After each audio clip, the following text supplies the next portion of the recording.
Hi everyone, it's Sasha here. In this video I'm going to read you chapter 2 of the first book in my romantic comedy series, which is Girl Conflicted. Sometimes it's just nice to try a book before you buy it, so I'm going to read the chapter to give you a little bit of an idea of my writing style and an introduction to the characters in the book. The links to buy the book will be in the book description below, so please take a look. You can find all of the books on Amazon, on both amazon.com and amazon.co.uk. So here we go. This is chapter 2 of Girl Conflicted. I'm dressed in all my finery. My little black dress, worn only once for my cousin's engagement party, despite it costing nearly a month's wage, pulls in at my waist, giving me curves that I don't usually possess. The cut of the neckline shows off my modest cleavage in the best way possible, although I still need a push-up bra to give any impression of boobs hiding beneath my outfit. Sometimes I envy Sophie, my best friend, with her voluptuous body. She has full boobs and a round bum, yet a stomach so flat that if you didn't know better, you'd think she did 1,000 sit-ups a day to maintain it. I do know better though. Sophie was just blessed by the good body fairy. She's only been to the gym a handful of times in her whole life to the best of my knowledge, and that was only because the new spin teacher was hot. The novelty soon wore off, and she realised the gain of ogling him for 30 minutes wasn't worth the pain of not feeling her bum for the entire time, and not being able to walk normally for 3 days after doing the class. Everyone kept telling her that if she carried on eating anything she wanted, her body would catch up with her. So far, despite being in her early 30s, they appear to be wrong, and I've yet to see any evidence of this. I, on the other hand, was blessed by the flat-chested, boyish figure fairy, so I'll be forever grateful to the inventor of the Wonder Bra. Smothered in Chanel perfume, which I save for only very special occasions, I sip at my delicious crisp white wine and gaze lovingly at Chris, who's fiddling nervously with his napkin. I don't think I've ever felt happier and so full of anticipation. It's sweet that he's so nervous. Chris pushes his thick golden hair back from his face with the palm of his hand, and he looks right at me. I smile patiently, wondering whether now we've finished our main course, he's going to ask me to marry him. But just as he opens his mouth to speak, the waiter interrupts, thrusting dessert menus under our noses. I can recommend the chef's chocolate souffle, he flicks his gaze between us. That sounds lovely, I smile through gritted teeth. Make that too, Chris nods at the waiter as he collects the menus and disappears towards the kitchen. So, Chris clears his throat. There's something I want to talk to you about, Emma. He glances down at the table. Oh my God, this is it. My heart thunders in my chest, and with difficulty I swallow down my excitement. My throat is suddenly as dry as the Sahara Desert, so I grab my wine glass with a slightly shaky hand and take a grateful sip. I've been doing some thinking, we've been talking about some serious things lately, Chris fumbles his words. Yes, I nod, trying to remain calm, like moving in together. That's right. Hang on, he looks worried. That's normal though, right? I mean, this is a big thing. I'm sure it's fine. Every man must get a little tongue-tied at this moment. Think positive, Emma, think positive.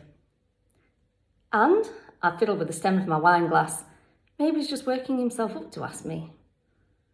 And it's just, yes? He stares at me, looking a little awkward, and for a second a flash of disappointment washes over me. My stomach does a little flip, like when you go over a hill in a car a little too fast, and I suddenly feel like I'm going to hear something that I really don't want to. This isn't how I pictured the conversation going at all, and I can feel the sheepish grin that's been plastered on my face all evening beginning to fade. You're a lovely girl and everything. What? It's just, I don't think it's going to work out between us. Excuse me? I stare at him, completely dumbfounded. Did I actually hear that right? Did he really just say, you're a lovely girl after 2 years of being in a relationship with me? Seriously? And then the sledgehammer hits with full force. He's breaking up with me. That's what's happening here. There's no marriage proposal. He's actually breaking up with me. You don't think it's going to work out between us? I repeat back at him a little flippantly, and maybe just a little too loudly for such a nice restaurant. I can hear the complete shock in the tone of my voice. It's simply run its course, that's all, don't you think? Chris looks around nervously, before reaching across the table and placing his hand cautiously over mine. I feel a physical pain coursing through my body before it's laid to rest with a final stab to my heart, and my mouth flaps open like a goldfish. The waiter suddenly reappears, sliding a perfectly formed chocolate souffle in front of me. I stare aimlessly down at it, realising at this point that I will never get to taste the chef's special lighter-than-air souffle. In fact, I think I might actually be sick. Come on, Emma, this can't be a total surprise.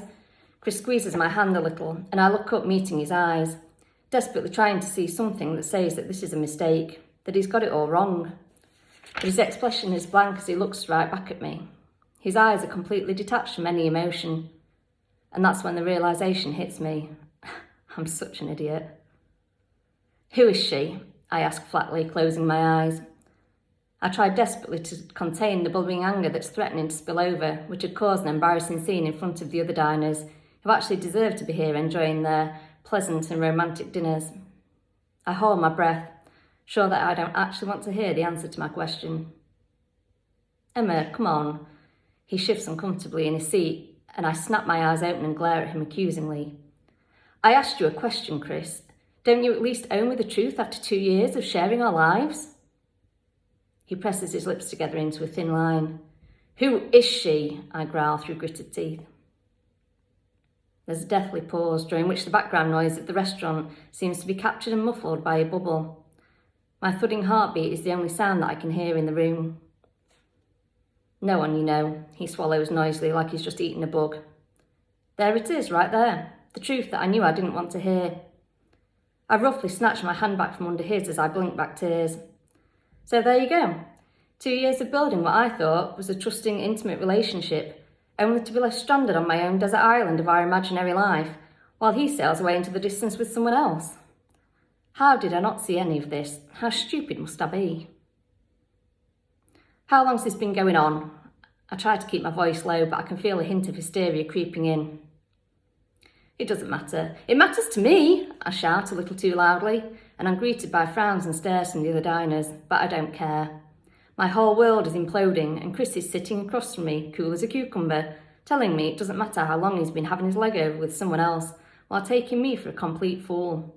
It's lies. It's all been lies. Emma, you're making a scene, he glances around looking embarrassed. I'm making a scene? Just calm down. And there's the red rag to my bull. That's why you brought me here, isn't it? I shout. You thought you could tell me that you've been cheating on me and that you're a total prick and that I wouldn't make a scene. Everyone's staring now, including the waiting staff who flap around, clearly wondering if they should evict us from the restaurant, but at the same time realising that we haven't paid yet. Hey, Chris has the audacity to look angry with me now. Don't you hey me, I shout back. All this time I've been thinking that things are going well between us, that we have a future together. And you've been? My voice has reached screeching point. Oh, you make me sick. Chris looks shocked by my outburst and I'm glad that I'm embarrassing him. I can't believe he's hurt me like this. I just can't believe he's done this. I reach forward, grab my wine glass and down the remains of my drink. But as I stand up to remove myself from this impossible situation, I accidentally knock over the tall white candlestick in the centre of the table. Thankfully, it blows itself out before the shocked waiter can reach the table to save it. Everyone's staring at us now. Open-mouthed and a hush has descended over the entire restaurant. Our hideous sideshow is intruding on everyone's evening. I don't ever want to see you again, I snarl across the table at Chris before grabbing the shawl from the back of my chair. I turn away from him and hurry across the crowded room. I can hear him call my name as I dash between tables, narrowly avoiding waiters who've resumed carrying steaming plates of food, until I finally reach the door. But Chris doesn't follow me.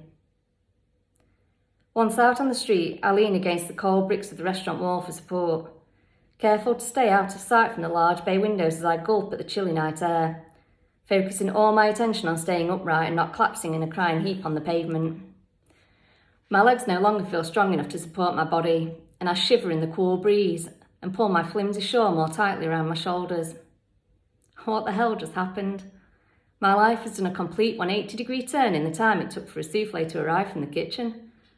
That's all it took for my relationship with a perfect guy and a dream of a happy ending to disintegrate into nothing. Have the last 2 years of my life all been a fantasy in my head?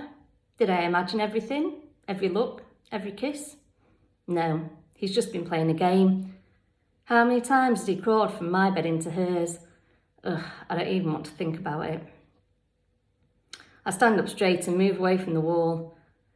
Looking around aimlessly, I see that I'm surrounded by groups of friends, laughing and chatting, making their way to bars and restaurants. It's a busy Saturday night, and as I stare at the people around me, I've never felt so alone, scared and alone. I suddenly feel a desperate need for my bed, just to snuggle down in my pyjamas and pull the quilt over my head, to block out this whole stupid evening and the dull ache that's forming around my broken heart. I wobble unsteadily, flailing between the throngs of people in search of a taxi. I wrap my arms around myself to try to keep warm, but it does nothing to deter the uncontrollable shaking that's taken over my body. As I turn the corner onto the main road, I'm so grateful to see a black cab heading my way that as I fling my arm out in desperation and it pulls over to the curb, I actually give out a little sob. The few miles home feel like an eternity, but I finally make it to my front door. As soon as I flick the deadbolt on to barricade myself in for the night, it's like I flicked on the emotional switch inside me. A single tear streaks slowly down one cheek like a calm before the storm, and then one big fat tear after the other slide down my face, plopping from the edges of my chin onto my oh-so-perfect little black dress. And then I begin to cry, really cry, like I've never cried before. I stagger bleary-eyed into my bedroom and don't even bother to remove my clothes, let alone my makeup, before I starfish face down onto the bed. I bury my face into the pillows, not giving a damn about the streaking mascara that'll no doubt cause a stain. I can hear the strange gargled sound of heart-wrenching sobs, but it's like they're coming from somebody else, like I'm having an out-of-body experience, and I'm looking down from above, seeing my body heaving on the bed. I watch, mesmerised, until the sobs turn into a whimpering sound like that of an animal in pain, and then the claws of sleep dig in deep and finally welcome me in. So there you go. That's chapter 2 of Girl Conflicted, which is the first book in the romantic comedy series. You can find the books all on Amazon in eBook and paperback format. So please take a look on there for some more information. And feel free to connect. You can find me, /Lane Author, on Instagram, Facebook, TikTok, and YouTube. So thanks again for watching, and I'll hopefully see you soon. Take care.